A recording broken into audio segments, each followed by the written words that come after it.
इस धर्मवारी में इस सभा का संचालन कर रहे एसपी सिंह जी, झारखंड से चलकर आए, झारखंड के पूर्व मंत्री एवं वर्तमान विधायक श्री सरजू राय जी, हम लोग के अभिभावक आदरणीय जवाहर साहब, मुकेश कुमार सिंह जी, अरुण सिंह जी, रामजी सिंह जी, अनिल सिंह जी, मुन्ना मुखिया जी, महेश सिंह जी, हाजी अकबर साहब, अशोक सिंह जी,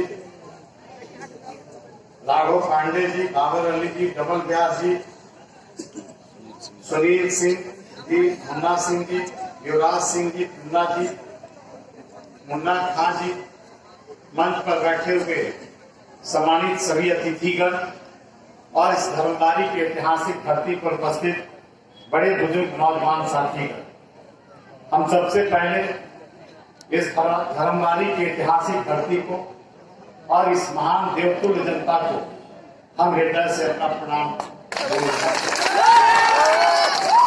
साथियों, बिहार विधानसभा का चुनाव हो रहा है।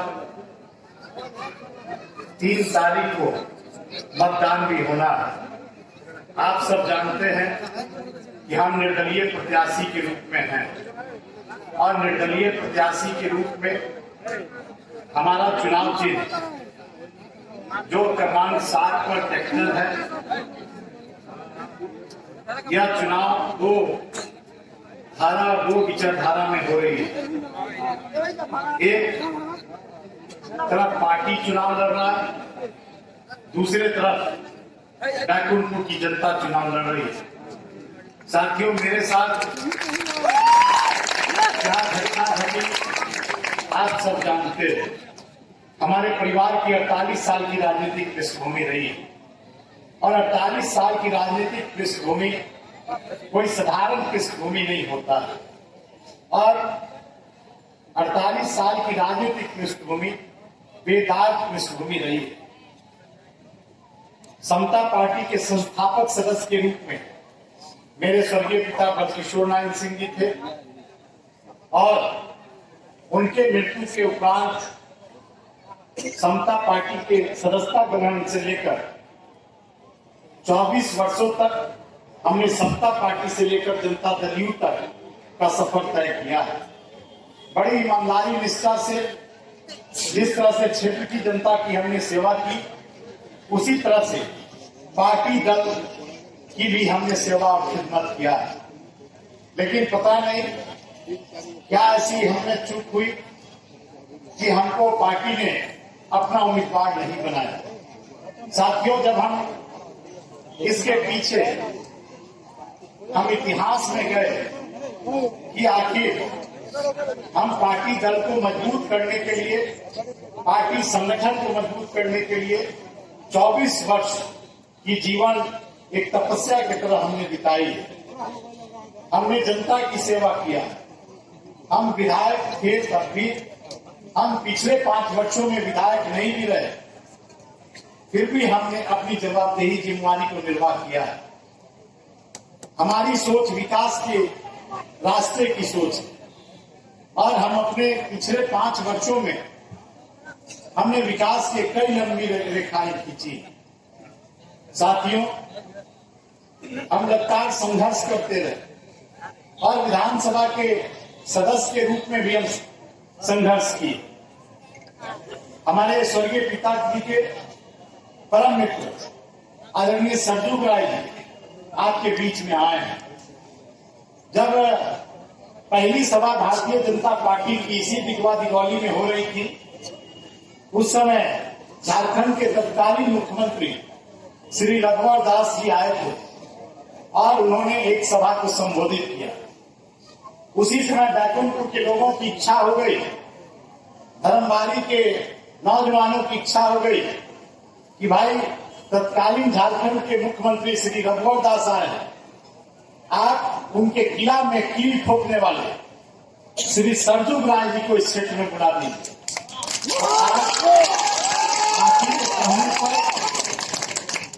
रघुवर दास के किला में जाकर कील ठोकने वाले श्री सरजुग राय जी आपके बीच में उपस्थित हैं। साथियों, सरजुग राय जी के इतिहास को जानिए। ये भारतीय जनता पार्टी के मजबूत साथी सदस्य बहुत पुराने रहे, लेकिन रघुवर दास के मंत्रिमंडल में रहते हुए कहीं सरकार के अंदर भ्रष्टाचार की बात होती थी, गड़बड़ी अनियमितता की बात होती थी, तो झारखंड में इकलौते रघुवर दास के मंत्री थे सरजुग राय जी, जो खुलेआम भ्रष्टाचार का विरोध करते थे, सरकार की गलत नीतियों का विरोध करते थे। और उसी नीति का विरोध करने का कारण हुआ कि सरजुग राय जी को झारखंड में हम सरजुग राय जी को प्रेरणा का स्रोत के रूप में मानते। इन्होंने जो राजनीतिक तपस्याएं की, इन्होंने इसको चुनौती के रूप में लिया, कहा कि हमारे पूरी राजनीतिक जीवन ईमानदारी निष्ठा की हमने व्यतीत किया और झारखंड का एक मुख्यमंत्री चुनौती दे रहा, और इन्होंने फैसला कर लिया कि हम और कहीं से नहीं बल्कि झारखंड के मुख्यमंत्री श्री रघुवर दास जहां से लड़ेंगे, सरजुग राय वहीं से चुनाव लड़ने का काम करेंगे। और साथियों, बड़ी हिम्मत दिलेरी से आदरणीय सरजुग राय जी ने झारखंड के मुख्यमंत्री रघुवर दास से चुनाव लड़ा।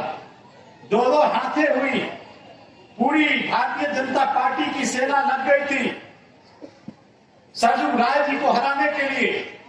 अमित शाह आके बैठ गए, बड़े बड़े नेता आके बैठ गए, जैसे 2 दिन से आकर बड़े नेता केंद्र के नेता 2 दिन से बैठकर बैकुंठपुर में बैठे हैं मंजीत सिंह को हराने के लिए। सरजुग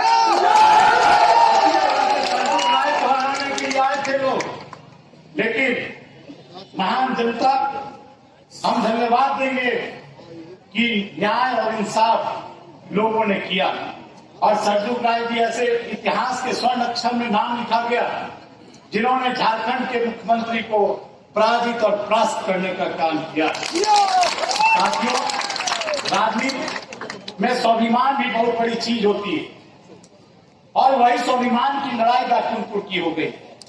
और मैं यहाँ के नौजवानों से, यहाँ अपने अभिभावक को कहना चाहता हूं कि इतिहास रचने का समय आ गया।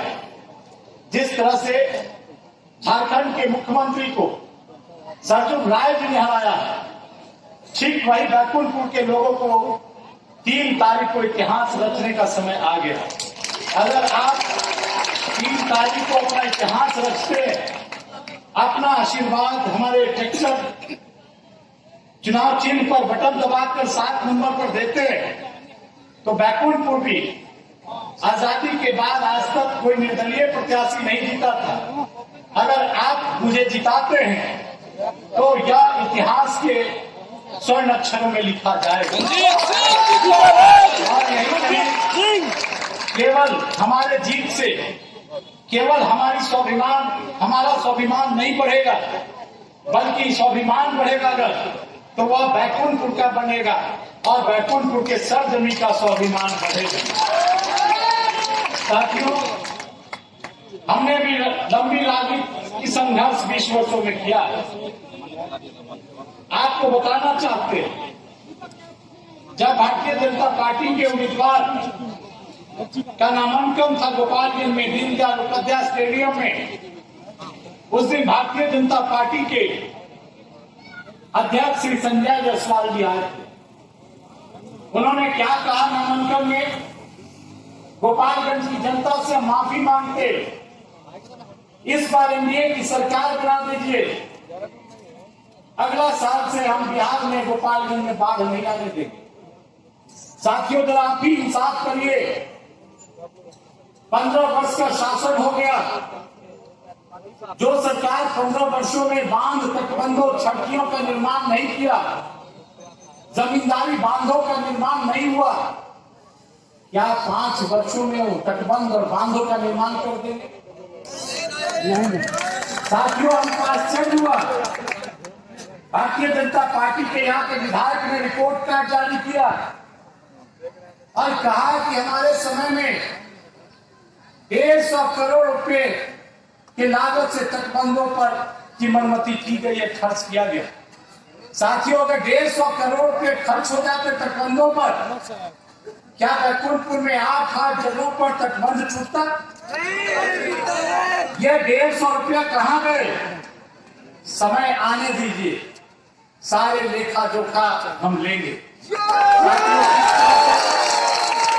लोगों की परेशानी हुई है, दिक्कतें हुई हैं, कितने लोगों की जान चली गई, कितने पशुओं की जान गई, गरीब बेहाल हो गए इस बाढ़ में, किसान परेशान हैं। साथियों, किसी तरह की सुविधाएं सरकार ने नहीं दी। आधे से अधिक लोगों को 6,000 रुपए नहीं मिले, फसल क्षति का आंकलन तक नहीं हुआ और किसानों को फसल क्षति की राशि भी अब तक सरकार ने नहीं दी। पशुओं की क्षति का पैसा नहीं मिला और जो जिन लोगों का गृह क्षति हो गई उनका भी पैसा अब तक सरकार ने देने का काम नहीं किया। आप किसको विधायक, जिसको भी आप चुनते हैं, सांसद चुनते हैं, उसकी एक नैतिक जिम्मेवारी अपनी जनता के प्रति होती है कि जनता अगर किसी संकट में है, उस संकट में नेता को खड़ा होना उसकी नैतिक जवाबदेही भी बनती। साथियों, क्या जिसको विधायक आपने बनाया, कभी इन समस्याओं के लेकर उन्होंने संघर्ष किया क्या? कभी सरकार में आवाज उठाई क्या? साथियों, लंबे लंबे वादे किए गए और 2017 में भी इस इलाके में बाढ़ आया। हम तो हैरत में रह गए। यहाँ के अंचलाधिकारी उस समय जो थे, उन्होंने रिपोर्ट किया, वह दस्तावेज मेरे पास है कि बैकुंठपुर में गन्ना का उपज उत्पादन नहीं होता है और उस समय भी 17 में किसानों को फसल की क्षति नहीं मिली। क्या स्थिति है अंचलों का? आप एक जाकर दाखिल खारिज कराने जाइए, यह सरकार कहती है कि हम सबसे बड़ा भ्रष्टाचार के विरोधी हैं, अपराध के विरोधी हैं, सांप्रदायिकता के हम विरोधी हैं। आप जरा हमको बताइए, क्या अंचल में आप जाते हैं, दाखिल खारिज में 5,000 रुपया की वसूली होती है कि नहीं होती है? क्या जाति आवास निवास प्रमाण पत्र में पैसे लिए जाते हैं कि नहीं लिए जाते हैं? क्या गरीबों से प्रधानमंत्री आवास, मुख्यमंत्री आवास में पैसे लिए जाते हैं कि नहीं लिए जाते हैं? यह कैसी सरकार है जो कहती है कि हम करप्शन से समझौता नहीं करेंगे, करप्शन क्रिमिनल से हम समझौता नहीं करेंगे। और इस बार एनडीए ने अपना कैसा उम्मीदवार बनाया है? साथियों, कहीं पर जिन लोगों पर संज्ञेय अपराध है, कई आपराधिक मामले हैं, उसको उम्मीदवार एनडीए ने बनाया है। यहां पर जो आपके एनडीए के उम्मीदवार हैं, उन पर भी भ्रष्टाचार के आरोप हैं। भारतीय जनता पार्टी तो दीनदयाल उपाध्याय के विचारधाराओं पर चलने वाली पार्टी है, उनके नीति सिद्धांतों पर चलने वाली पार्टी है। और जो पार्टी दीनदयाल उपाध्याय के विचारधाराओं पर चलने वाली पार्टी ने उम्मीदवार किसको बनाया? दीनदयाल उपाध्याय इंटर कॉलेज खरगोन बरौली में 50 लाख गमन के आरोपी जो हैं, एनडीए ने उसी व्यक्ति को इस बैकुंठपुर से अपना उम्मीदवार बनाने का काम किया।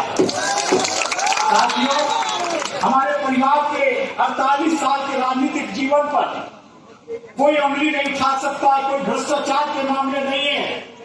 हमारे स्वर्गीय पिता केवल बैकुंठपुर का प्रतिनिधित्व नहीं किए, बल्कि वह बिहार के राज्य वित्त मंत्री के रूप में और खाद्य आपूर्ति मंत्री के रूप में वह प्रदेश का भी नेतृत्व करने का उनको अवसर मिला।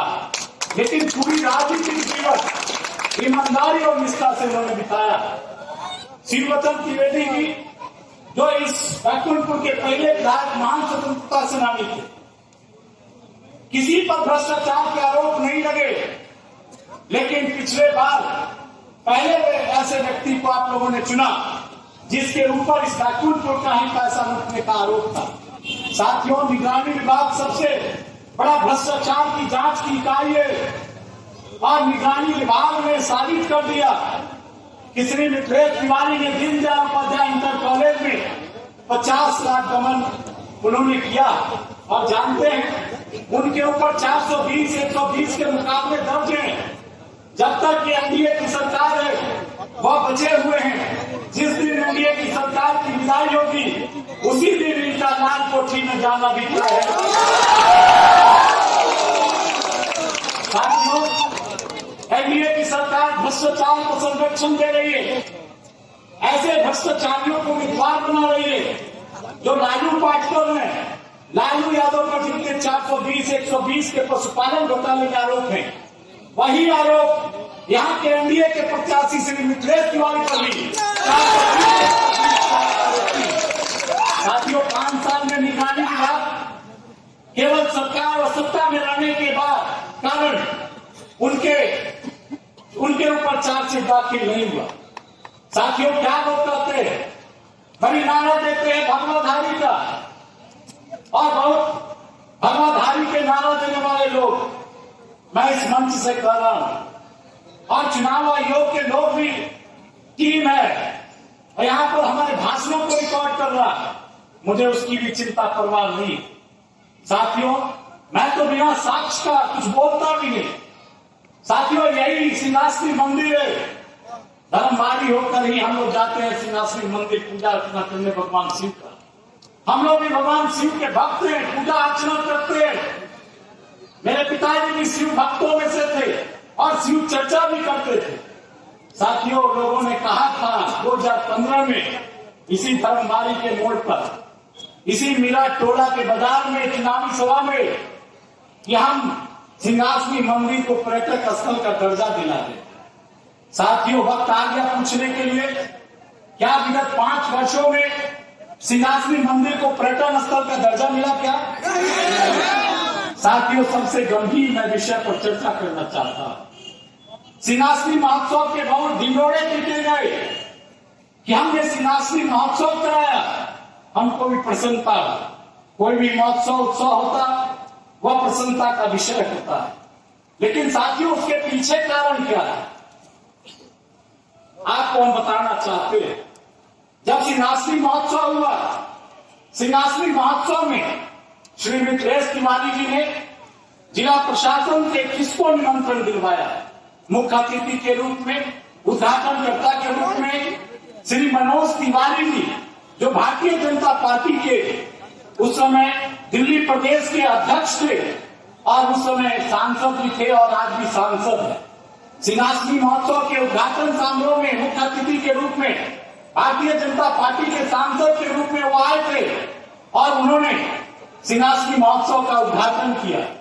2 घंटा का कार्यक्रम किया, प्रवचन 2 घंटा गाना गाए और साथियों सिंहासनी के नाम पर 8 लाख रुपया लेकर वह दिल्ली चले। साथियों आए थे दिवाली में, उसी समय हमने प्रेस कॉन्फ्रेंस की थी। हमने कहा भगवाधारी के नारा देने वाले लोगों से थोड़ा सा भी राजनीति में शुचिता हो, खैर हो, ईमानदारी हो, निष्ठा हो। इस सिंहासनी मंदिर का जो मनोज तिवारी 8 लाख दिल्ली लेके गए, या तो सिंहासनी मंदिर में वो दान कर दे या तो वो ट्रेजरी में बिहार सरकार का जमा करने का काम करे। ऐसा ही लोग क्या वोट मांगने के अधिकारी हैं जो इस बैकुंठपुर के पैसे को लूट के गए? अगर इस बात में कहीं झूठ है, बहुत लोग रिकॉर्डिंग कर रहे हैं, उनके आवाज तक डुमरिया तक आवाज जाती होगी, कर देना हम पर मुकदमा अगर मनजीत सिंह गलत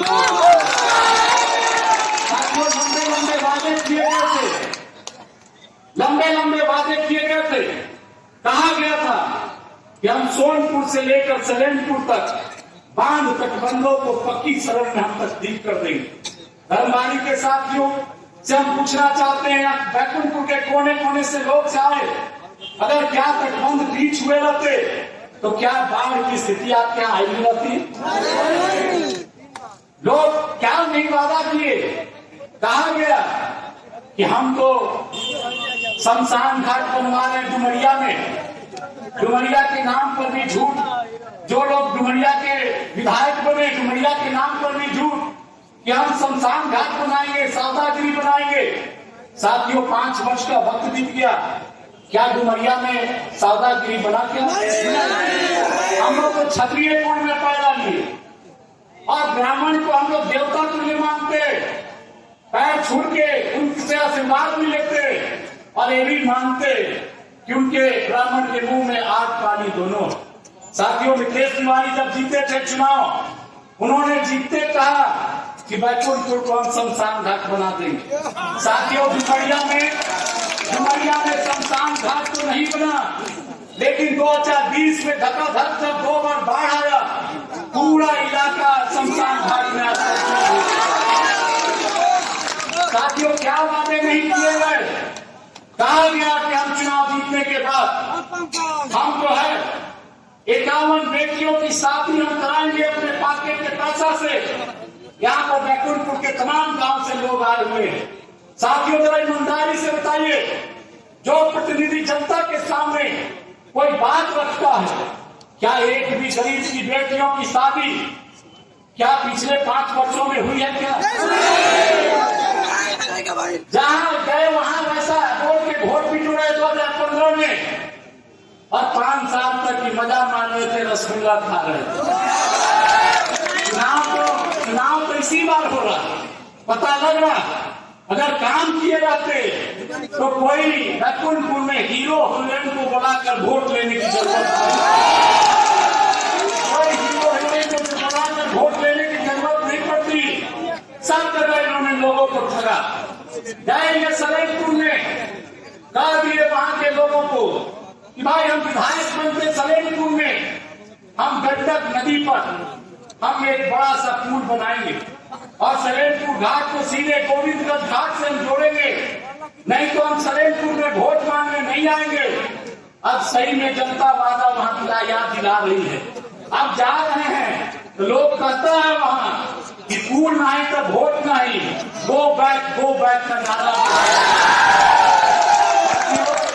वही नहीं, हरदम चुनौती देने का ही काम करते रहे। फेसबुक पर लगातार हमको गाली पड़ते रहे, हमारे पूर्वजों को गाली देते रहे, हम उस गाली अपमान को सुनते रहे, क्योंकि हम एनडीए में थे और हमारे पूर्वज के इतिहास के बारे में वो नहीं जानते। जब हमारे पूर्वज राजनीति शुरू किए थे, या पैदा भी ये तिवारी नहीं लिया, हमारे पूर्वज इतिहास रख रहे थे। उस समय इसके कमर के नीचे पैंट भी नहीं होता।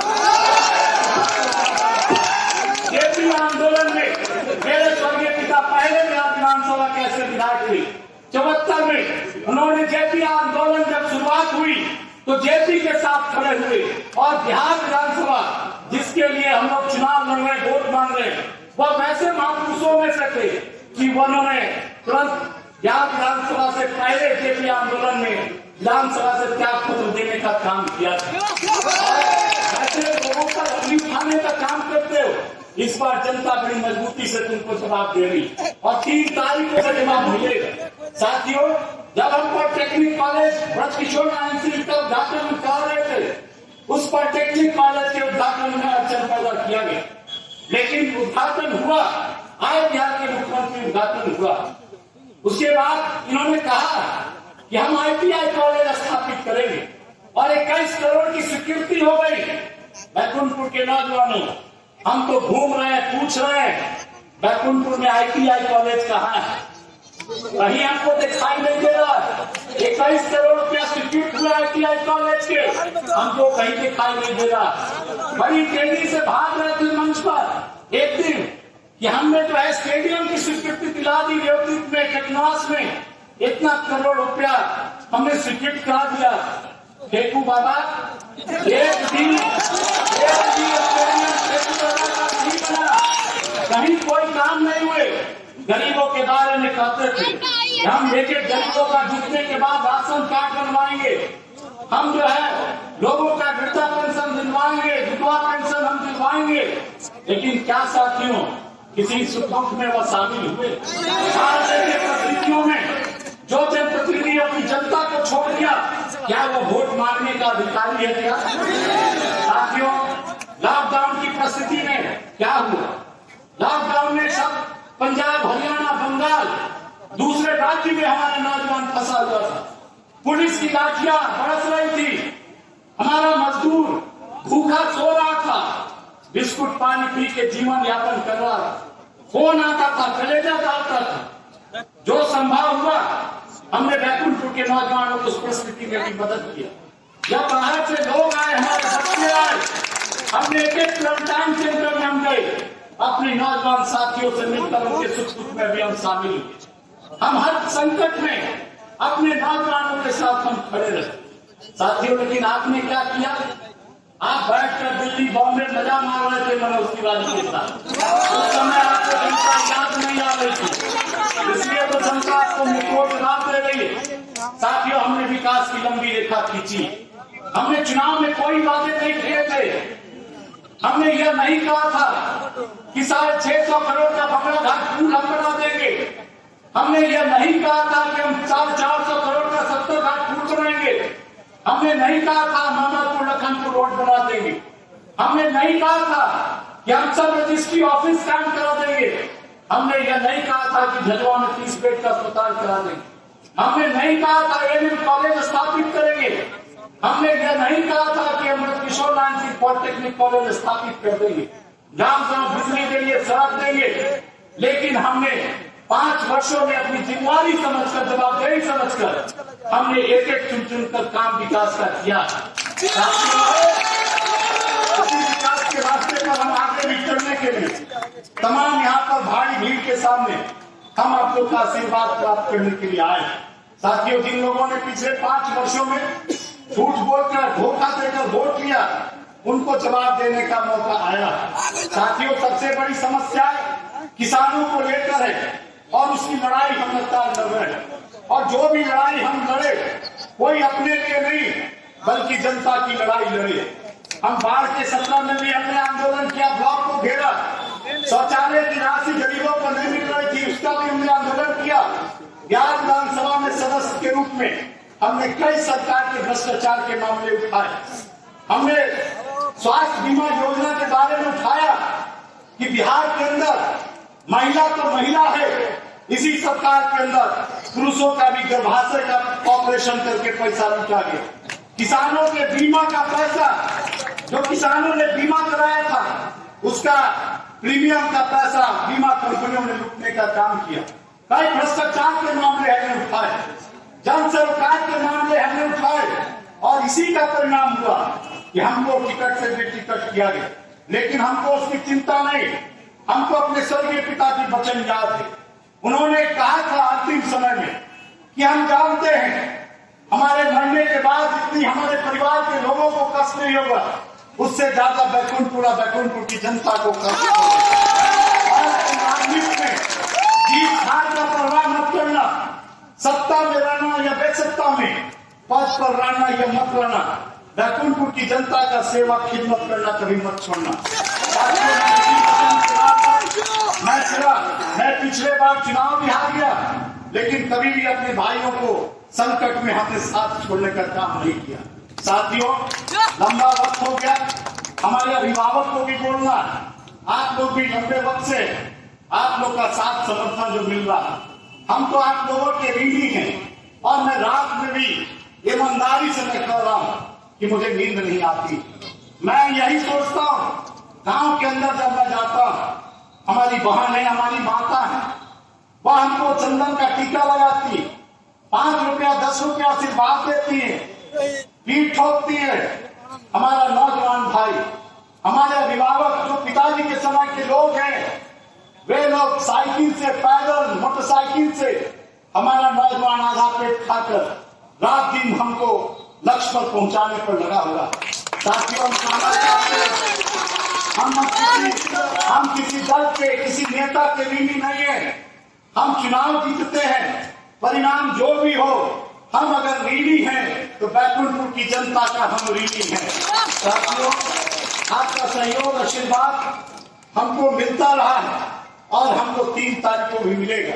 हम सब भाइयों से आग्रह करना चाहते हैं, 3 तारीख को 7 नंबर पर जो हमारा ट्रैक्टर चुनाव चिन्ह है, उस पर बटन दबाइए और उस पर इतना बटन दबाइए कि या तो 50 लाख के घोटाला का आरोपी विधायक है, जो हाई कोर्ट से जमानत पर का विधायक है, उसका 3 तारीख को जमानत जब्त कराने का। आप लोग इतना देर तक यहाँ उपस्थित रहे, हम हृदय से आप लोगों के प्रति आभार को व्यक्त करते, धन्यवाद देते हैं। हम जो नौजवानों ने इस बैठक को एक सफल सभा में तब्दील करने का काम किया, एक नुक्कड़ सभा को आम सभा में तब्दील करने का हमारे नौजवान लोगों ने जो जिस तरह से सहयोग किया, हम हृदय से अपने सारे भाइयों को हृदय से हम धन्यवाद देते हैं, हम बधाई देते हैं। और भाई हम बोल के चल रहे हैं, यह चुनाव हमारी नहीं है, यह चुनाव आप सबों का बन चुका है। आप सबों की प्रतिष्ठा है, आप सबों की यह प्रतिष्ठा की लड़ाई है, प्रतिष्ठा का लड़ाई समझिए।